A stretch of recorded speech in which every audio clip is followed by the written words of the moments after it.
Glória a Deus. Queridos, Deus é bom e essa sua bondade, sua misericórdia dura para quem crê nisso. Glórias ao Senhor Jesus. Hoje é um domingo muito especial, porque hoje é a festa mais importante do calendário cristão. Nada é mais importante do que aquilo que aponta para Cristo, aponta para a cruz, aponta para a graça, aponta para a redenção, aponta para a justificação, para aquele que se fez um caminho, alternativa ao coração do Pai. Quando antes estávamos condenados, foi num domingo como esse em que nós encontramos esperança. Porque Cristo fez assim. Nós sabemos que a Páscoa, ela já existia no calendário judaico. Ela era um evento em que aquele povo celebrava a passagem, a saída da escravidão no Egito.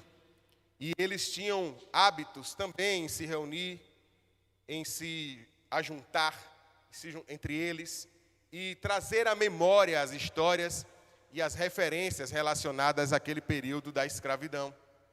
Tudo começa a partir da 10ª praga, em que aquele povo foge e celebrava e trazia à memória como algo amargo. Por isso, um dos alimentos, uma das práticas era consumir ervas amargas. Depois nós vamos falar sobre isso no sermão de hoje. Jesus, ele veio para ressignificar. O que é isso? Mudar o significado de muitas coisas, não só de festas, de símbolos, mas para ressignificar a presença e a relação de Deus na nossa vida e na nossa história. Porque Jesus muda tudo. Ele não só mudou tudo, ele continua mudando. Mudando nosso coração, mudando a nossa história e mudando absolutamente até aquelas coisas que nós nem sabemos o que são essas coisas, mas ele muda a nossa rota. Porque se ele é a esperança, ele é aquele que prepara o lugar ao qual nós ainda não conhecemos. Que prepara o tempo que ainda não sabemos qual, que prepara rotas e mistérios, mas que nós confiamos e seguimos nesses lugares misteriosos, sem nenhuma certeza sobre o que pode ser, mas nós vamos, porque elas vêm do Senhor. E por isso nós cremos e confiamos, porque tudo aquilo que vem do Senhor é bom. Amém? Queridos, o sermão de hoje, diferente de outras vezes que nós falamos, primeiro ponto, segundo ponto, primeiro tópico, nós dividimos em 3 atos. E antes eu queria só começar dando direcionamento, e logo após nós vamos entrar no primeiro ato, e eu queria que você, se você estiver anotando, você dividisse dessa forma, dessa maneira, amém? Glória a Deus.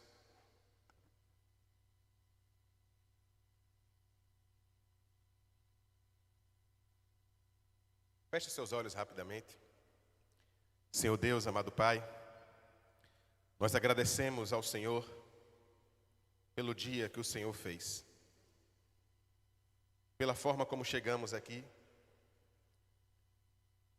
que sabemos que muitas vezes chegamos angustiados, tristes, alguns até alegres e felizes, mas independente da forma que chegamos aqui, nós somos gratos ao Senhor, porque até aqui o Senhor tem nos ajudado. O Senhor tem sido presente todos os dias. Como foi com Elias, quando estava triste, desanimado e com medo, fugindo da morte, lá o Senhor estava com pão e água.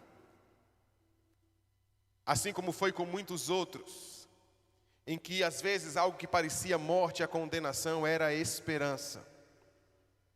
Quando Jonas foi lançado ao mar e engolido por um grande peixe, parecia o fim, mas ali era uma oportunidade de crescimento. E por isso nós somos gratos nessa noite, porque o Senhor tem nos dado oportunidades. Alinha o nosso entendimento e o nosso coração, Senhor Deus, a Ti, não só essa noite para a palavra, mas em todo o tempo, para que a nossa vida esteja completamente alinhada à Sua boa vontade. Amém? Glória a Deus. Queridos, Eu quero falar com vocês sobre a ressurreição que ressignifica tudo. Ela não é apenas um evento histórico, mas ela é o eixo central da fé cristã, da nossa fé. Quando nós lemos a Bíblia, e o pastor Teobaldo gosta muito de trazer isso aqui nos seus sermões, ele traz os termos gregos no original. Nós conhecemos a ressurreição de Cristo no Novo Testamento, consequentemente,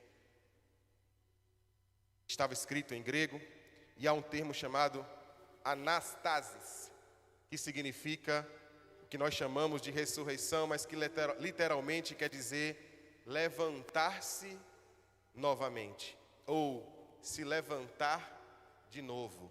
Aquele que caiu se levantou.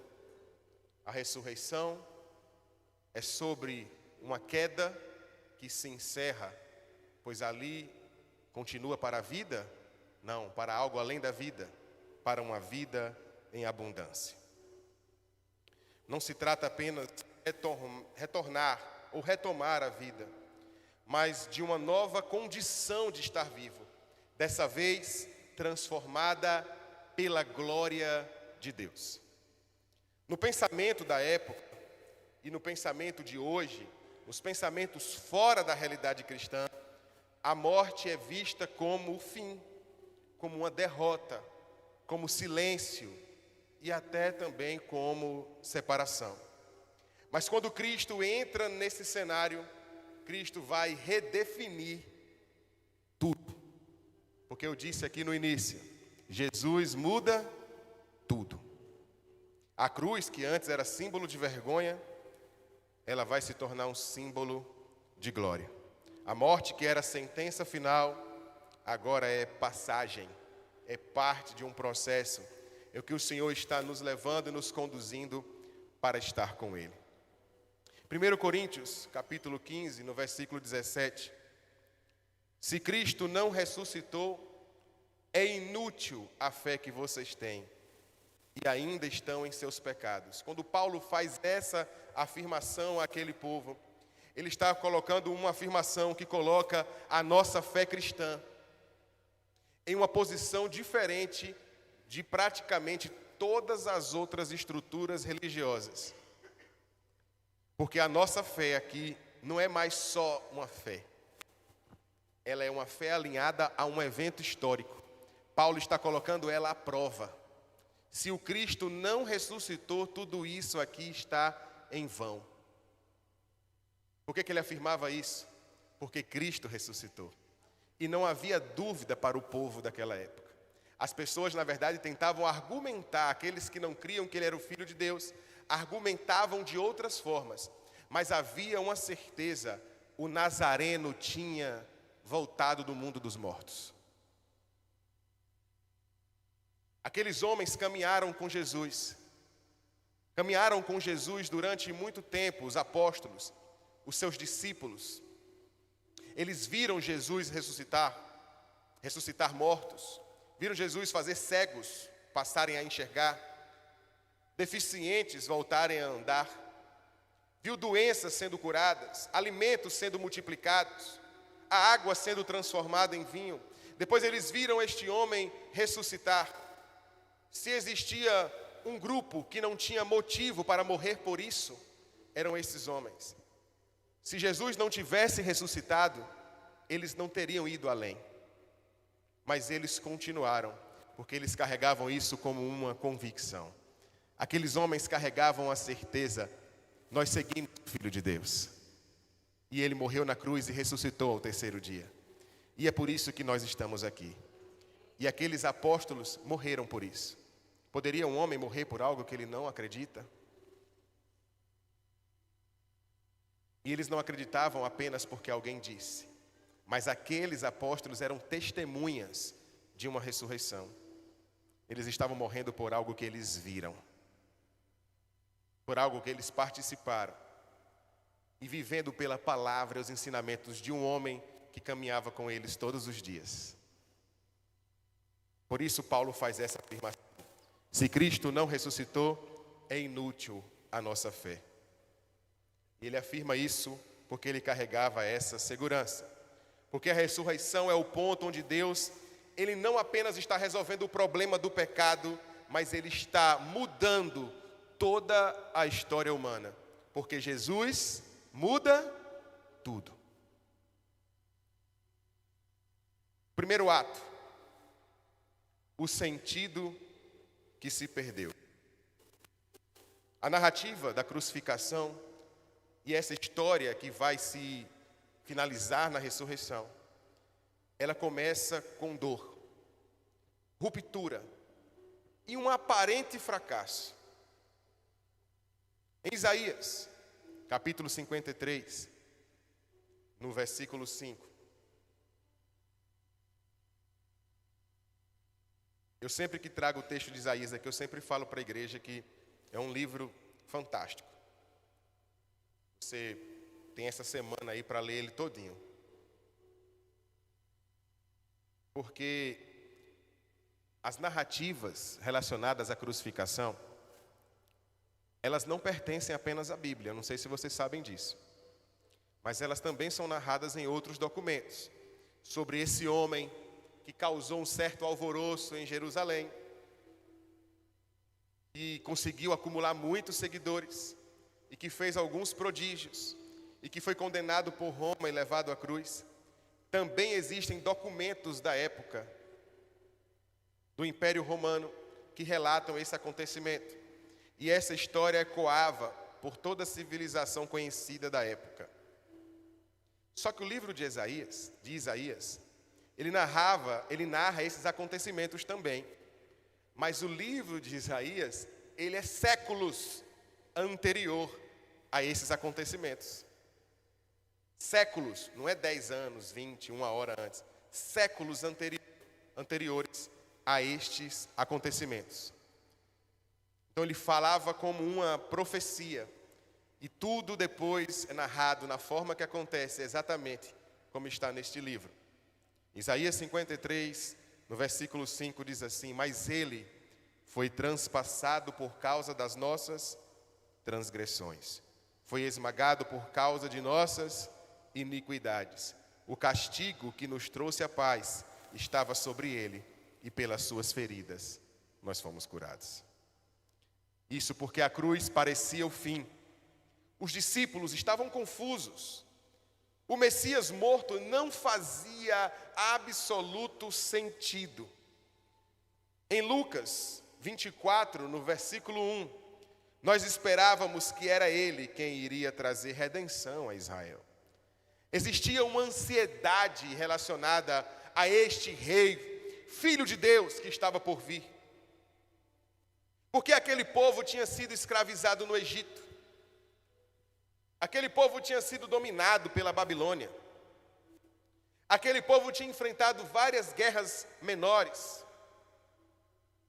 Aquele povo estava mais uma vez dominado, agora pelo Império Romano. De maneira direta, dentro do território, violando sua cultura, interferindo na sua estrutura de fé, em todos os aspectos. Então agora chegou aquele que vai ser o rei, e vai governar, e vai expulsar os nossos opressores. Mas o Senhor veio para um propósito espiritual, porque ele entendia que não há opressão humana nenhuma que supere o pecado. E ele veio para nos trazer redenção, e não para nos trazer uma revolução política. As pessoas estavam esperando por política, como muitos esperam hoje também. Esperam por política, que política vai mudar a sua realidade, que política vai mudar o seu mundo, que política vai proteger ou atacar a igreja. Queridos, a igreja será atacada sempre. O nosso tempo é muito parecido com aquele tempo. Formas diferentes. Mas havia uma esperança. E aí veio esse Jesus, na linhagem do rei Davi, carregava o sangue daquela tribo de Judá. Mas ele não era bem o que esperavam. Jesus não veio com uma coroa de ouro, nem veio morando nos castelos, seguindo a cultura dos nobres. Jesus veio pobre, colocado em uma manjedoura, perseguido desde seu nascimento, vivendo como um refugiado no Egito. Que rei é esse? Vazio, pobre e nu. Que rei é esse? Que não consegue empunhar uma espada? Que rei é esse que não utiliza da força? Que não está gritando aos quatro ventos, falando dos problemas que nós estamos vivendo aqui no nosso território? Que rei é esse? É o mesmo rei que quando vai à cruz e morre, todas as promessas das profecias que já existiam, elas chegam ao coração daquele povo como um esquecimento. Esqueceram. Até que 2 homens estavam a caminho de Emaús, e um terceiro homem aparece com eles e começa a ouvir as lamúrias deles. Por que vocês estão tristes? E aqueles homens dizem: você não está sabendo? É só você que não está sabendo? Você não tem Instagram, não? Morreu Jesus, aquele que estava curando as pessoas, ressuscitando mortos, aquele que transformou água em vinho, ele morreu. Aí aquele homem que se intrometeu no caminho junto com eles disse assim: mas ele não teria que morrer? Não é isso que diz nas Escrituras? Que ele precisava morrer? E aí aqueles homens começam a se envolver na conversa. A conversa começa a crescer. A noite aparece. Eles convidam aquele homem a estar com eles na casa. Continuam conversando. E eles vão ceiar. E no partir do pão, aquele homem é reconhecido. Acredito que na hora que quebrou o pão, o cara olhou e disse assim: valei-me. É Jesus, ele ressuscitou. Não é que o homem estava aqui o tempo todo? E aí eles falam um para o outro assim: não é por isso que quando ele falava o nosso coração se incendiava? Às vezes nós caímos no esquecimento e o sentido das coisas se perde. Mas vivemos um tempo em que todo esse testemunho já foi construído e está revelado na palavra de Deus. Se alimente da palavra e Cristo não será esquecido. Se alimente da palavra e Jesus vai queimar como uma chama no seu coração todos os dias, mesmo com a influência negativa do mundo externo, a influência de colegas, de familiares, do trabalho, das pessoas que às vezes ficam com pontos negativos, inflamando opiniões e divisões no seu entendimento. Nada disso será maior do que a chama do Senhor ardendo no seu coração. Porque assim como aqueles homens de Emaús sentiam o seu coração incendiar, porque ouviam a voz do Mestre, você também pode ouvir a voz do Mestre todos os dias com a palavra, para que o seu coração fique incendiado todos os dias, todos os dias. Para aqueles homens que estavam perdidos, e não eram só eles dois, a esperança estava enterrada junto com Jesus. A morte carregava o seu significado mais comum e tradicional. Era o fim. Era uma derrota. E se fosse algo relacionado a Deus, era apenas o seu silêncio. Era o silêncio de Deus. O pecado, ele tinha um veredito muito claro. E isso dá o direcionamento do que, porque entendemos qual foi o propósito do Senhor. Há algo muito direto. Em Romanos, no capítulo 6, no versículo 23, vai dizer que o salário do pecado é a morte. Aqueles homens tinham sido tomados de esperança, porque os mais espirituais sabiam que não era sobre política, era sobre redenção. Mas de alguma forma eles não entendiam, porque o seu coração era um coração de homem, de gente.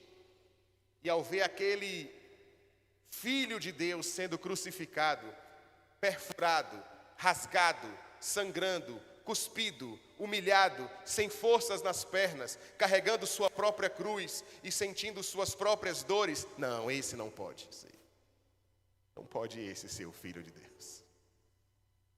Porque às vezes os nossos olhares, eles ainda são carnais. Ainda não há um olhar espiritual aqui. Porque aqueles homens olhavam para um igual. Eles estavam apenas olhando para outro homem. Encerrando o nosso primeiro ato. A cruz parecia o fim de todas as promessas.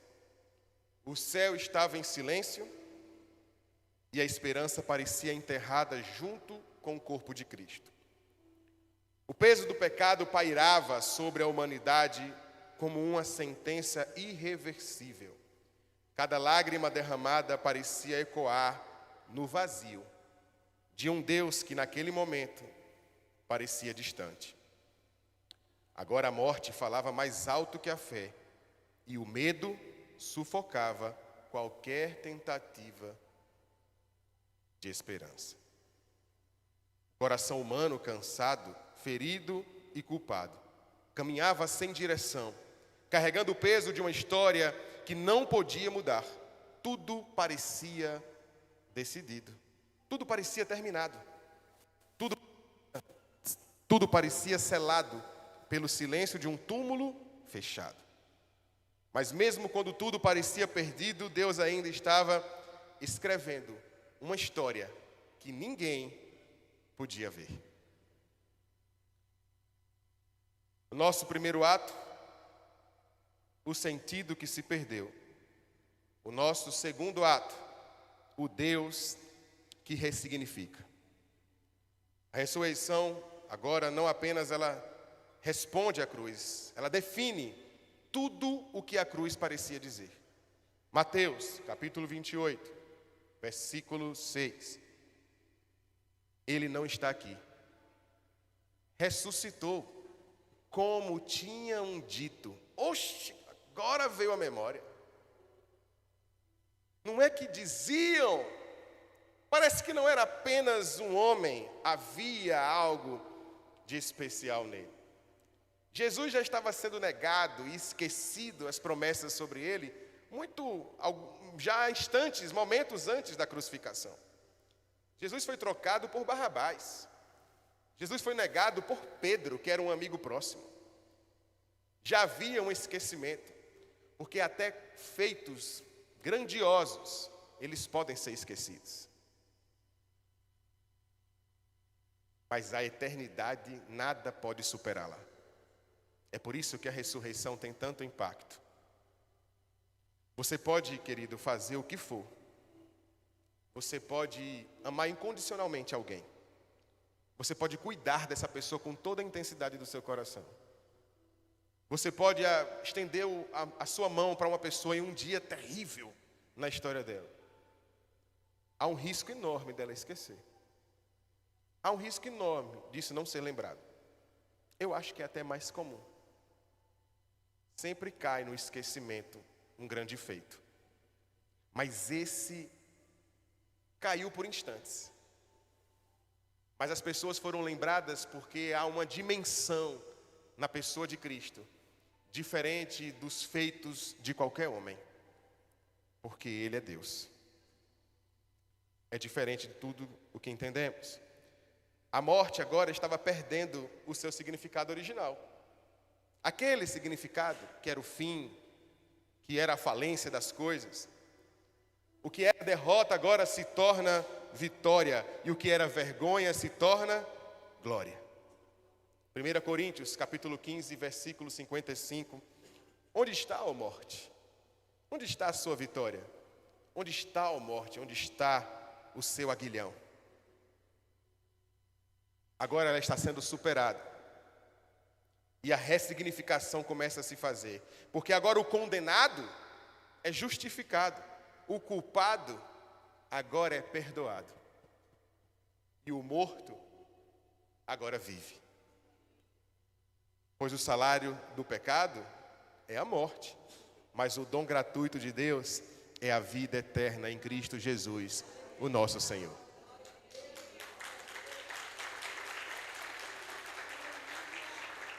Onde antes a graça, então, reinava, onde antes a morte e o pecado reinava, agora a graça passa a dominar. Em Romanos capítulo 5, versículo 8, todavia Deus demonstra seu amor por nós, Cristo morreu em nosso favor, quando ainda éramos pecadores.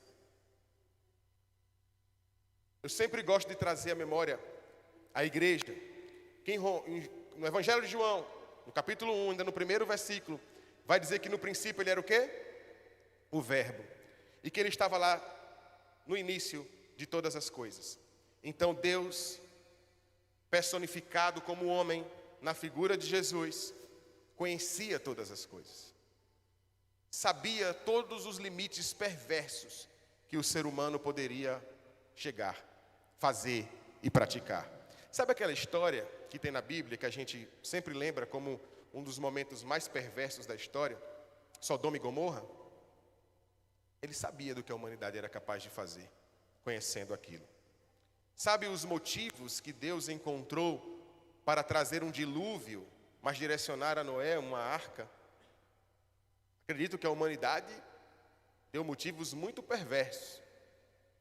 Jesus sabia disso. Jesus conhecia o coração do homem. E nem por isso ele trava o seu propósito. Porque o propósito de Jesus é um propósito que parte de uma outra cultura.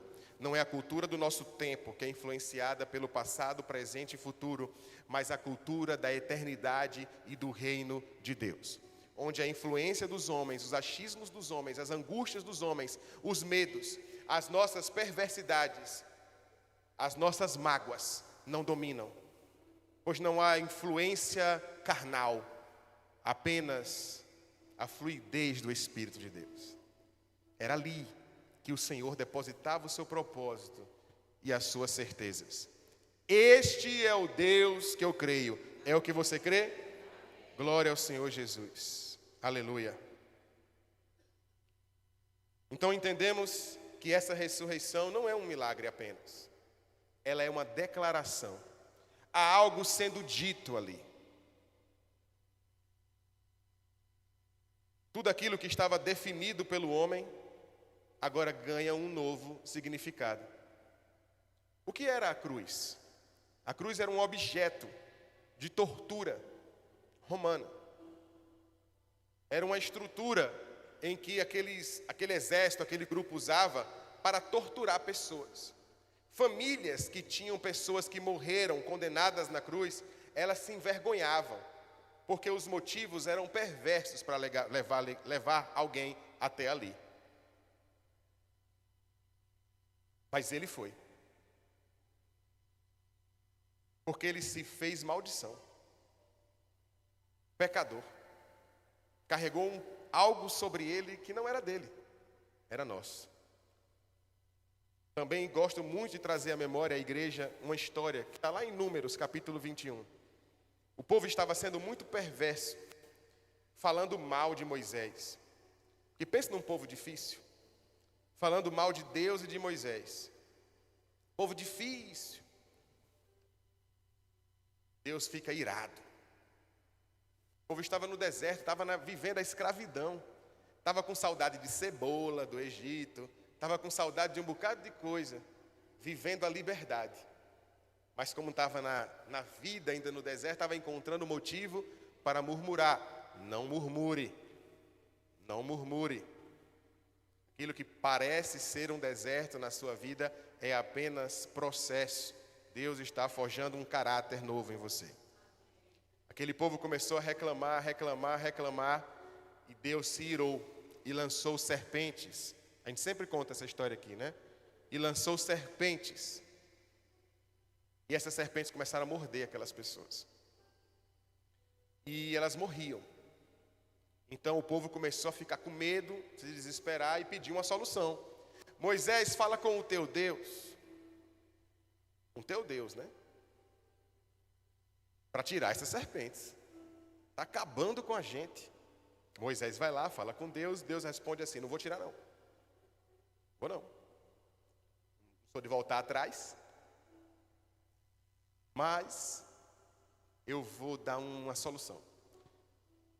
Pega o bronze e faz uma serpente. Derrete, faz uma serpente de bronze. E levanta um madeiro, uma madeira no meio do deserto. Um poste. E coloca essa serpente lá. Toda vez que alguém for picado por uma serpente, olha para a serpente de bronze e será curado. Já contei para vocês que a primeira vez que eu li esse texto eu achei muito místico, estranho. Aí depois a gente vai ler lá no Evangelho de João. Assim como a serpente que foi levantada no deserto, ele precisou se fazer maldição para que carregasse sobre ele as nossas culpas e as nossas iniquidades. Porque toda vez que alguém era picado pelo pecado, tinha que olhar para o pecado crucificado e saber que aquele ali sou eu. Eu deveria estar sendo condenado e crucificado.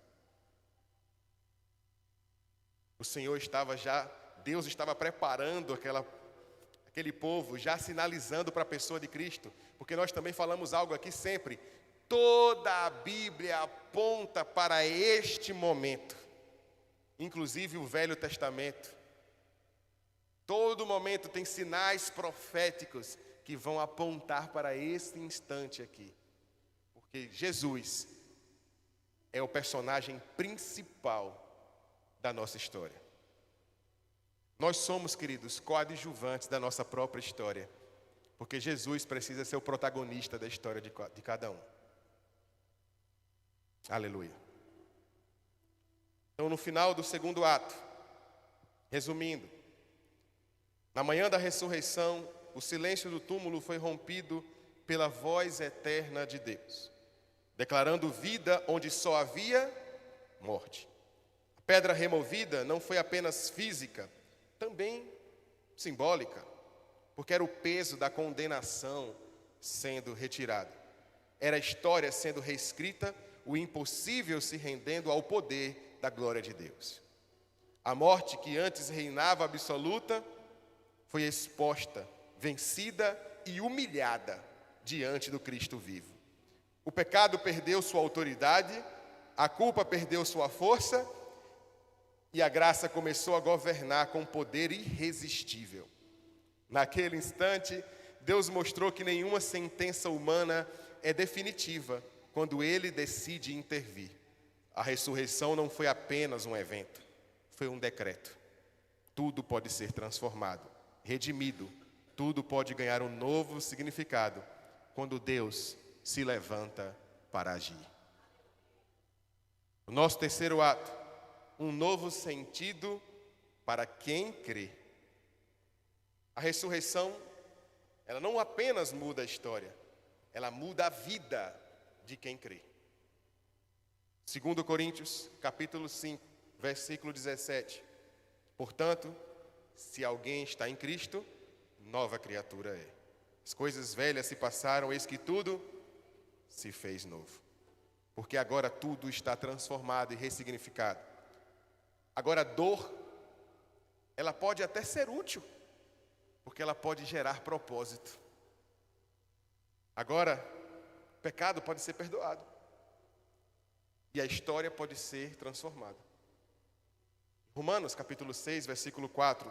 Fomos, pois, sepultados com ele na morte, por meio do batismo, a fim de que assim, como Cristo foi ressuscitado dentre os mortos, mediante a glória do Pai, também nós vivamos uma nova vida. Vivemos hoje por meio de Cristo. Se vivemos as nossas alegrias, as nossas vitórias, se carregamos esperança, e os nossos propósitos hoje é por meio de Jesus. Nós operamos e funcionamos por meio dele. Sabe o seu celular? Alguns aqui têm celular com Android, alguns aqui têm celular com iOS. que é o iPhone, né? Tem aplicativo ali. Nós somos os aplicativos. Esse sistema, que pode ser o Android ou o iOS, se chama um sistema operacional. Esse é Jesus. Não existe aplicativo sem sistema. Não existe o seu WhatsApp favorito aí, seu Instagram, seu grupo da família. Nada disso existe sem um celular na mão. A existência do nosso tempo se dá por meio de Jesus. E a existência do tempo que virá também, porque Ele vive. E eu posso crer no amanhã. Porque Ele vive, então não precisamos ter medo. Porque Ele vive. E por isso nós vivemos. Porque a nossa vida hoje se entrelaça com a vida dEle.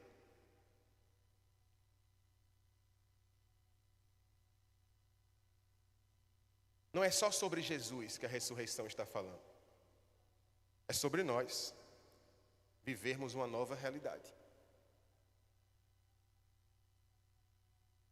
Até a morte, que antes era o fim, ela agora é Páscoa.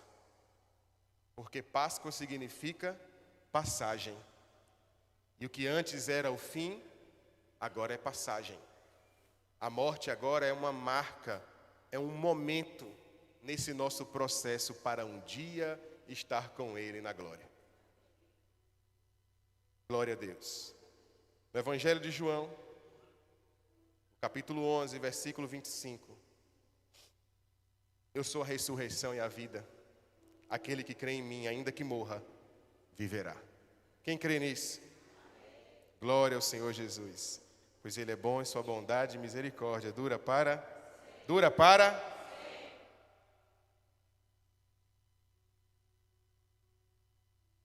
Encerrando o nosso terceiro ato. Se Cristo ressuscitou, então nada na sua vida precisa permanecer como está. Aquilo que você chamou de fim pode ser apenas o começo de algo novo nas mãos de Deus. As dores que marcaram sua história não são mais sua identidade. Os erros que te condenavam não têm mais autoridade sobre a sua vida. E aquilo que parecia morto dentro da sua alma pode voltar a viver. A ressurreição não é apenas uma verdade histórica ou teológica, é uma realidade disponível. É Deus olhando para a sua história e dizendo: eu posso fazer tudo novo. É o convite para sair do túmulo da culpa, do medo, da vergonha e caminhar em vida, em graça, em esperança. Porque o Cristo que venceu a morte não apenas vive, mas chama você para viver com Ele. Hoje, agora, plenamente transformado. Glória a Deus por isso. Esse é o Deus que eu creio. E é por isso que eu disse, essa é a festa, é o momento mais importante na vida cristã. Porque a condenação estava pairando em nosso meio, e a desesperança dominando o coração dos homens, e aquilo que antes era esperança estava trancado em uma estrutura de pedra, fechada por uma grande rocha, e ali era o fim. Mas naqueles dias Deus estava maturando o caráter daquilo que Ele chamaria depois de igreja.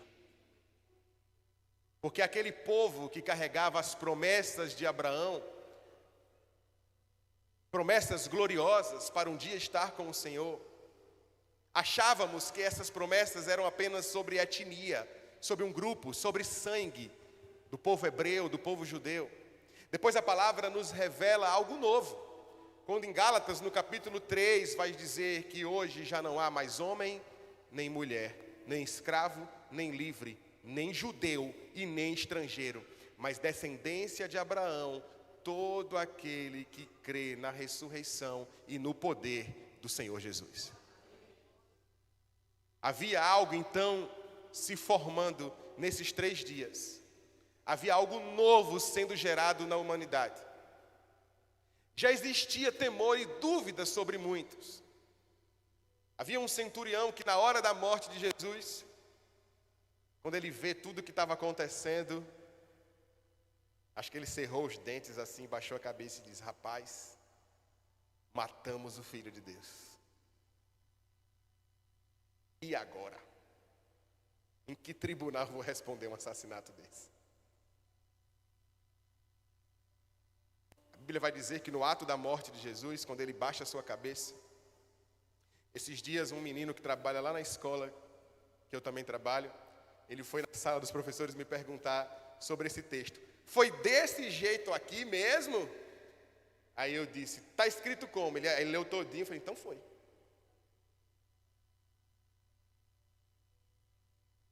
A terra começa a se estremecer. Terremotos, trovões, o clima muda, tudo começa a mudar. De uma maneira repentina, coisas que não eram naturais para aquela época e para aquele tempo, começam a acontecer. E entra um sinal mais incrível ainda, que às vezes a gente deixa passar despercebido. E os santos se ressuscitam e entram pelas portas de Jerusalém. Havia uma coisa grandiosa que já estava acontecendo ali. Havia um processo que sinalizava e mostrava a autoridade de quem estava entregando o seu sangue que descia pelo madeiro. Havia algo diferente naquele homem. Havia algo poderoso naquele homem.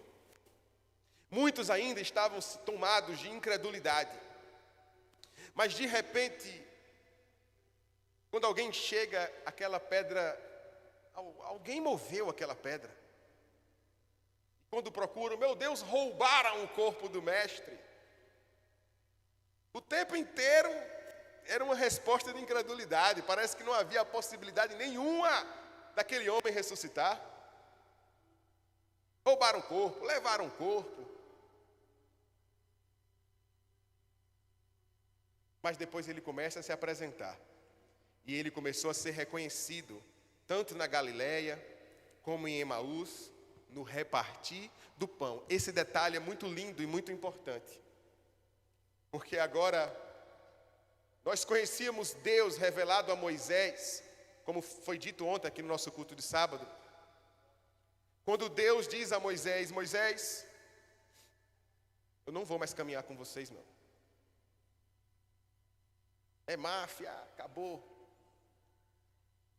Não vou mais caminhar com vocês não. Vocês vão vencer, vão conquistar o território, vão chegar na terra prometida, mas eu não vou mais caminhar com vocês. E Moisés: então não vale a pena. Aí Deus ouve, começa a conversar com eles e diz assim: vamos fazer o seguinte, você vai me ver aqui, ó. Você só vai ver aqui, ó, porque você não poderá ver a minha face. Deus, ele estabelece uma relação, mas na relação que ele estabelece havia limites sobre a sua identidade, sobre a sua, intimidade. Mas esse mesmo Deus que estabelece limites para a sua relação é o mesmo Deus que se faz homem e vem ao mundo. E aquele que antes nem mostrava a sua face, agora estava exposto em um madeiro, com o seu corpo totalmente disponível, para que pudesse trazer esperança ao seu coração. Aquele que antes não podia nem revelar a sua face, agora estava juntando pessoas e trazendo comunhão, intimidade, e o tempo inteiro dizendo algo sobre nós, que nós somos um.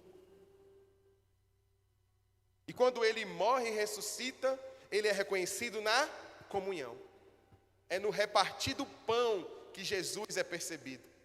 Não é quando nós magoamos uns aos outros, nem quando nós traímos uns aos outros, não é quando nós difamamos uns aos outros, que não são coisas naturais da nossa fé em Cristo, mas é quando nós nos protegemos, é quando nós nos abraçamos, é quando nós nos ajuntamos, quando nós nos respeitamos, quando nós nos acolhemos, quando oramos um pelos outros, quando nós, de fato, entendemos o propósito para o qual Jesus veio. Antes, Deus estava forjando o caráter de um povo no deserto, e de um povo que o tempo inteiro se via muito fechado como povo. E aí agora, Deus estava restaurando e transformando e criando uma nova nação na terra, a nação da cruz, onde não tem fronteiras, nem território, nem gênero, nem cor de pele, nem tempo. Somos uma nova nação e um novo povo, governado pelo Espírito Santo, que nos direciona para um dia estar com Ele. Quem crê nisso?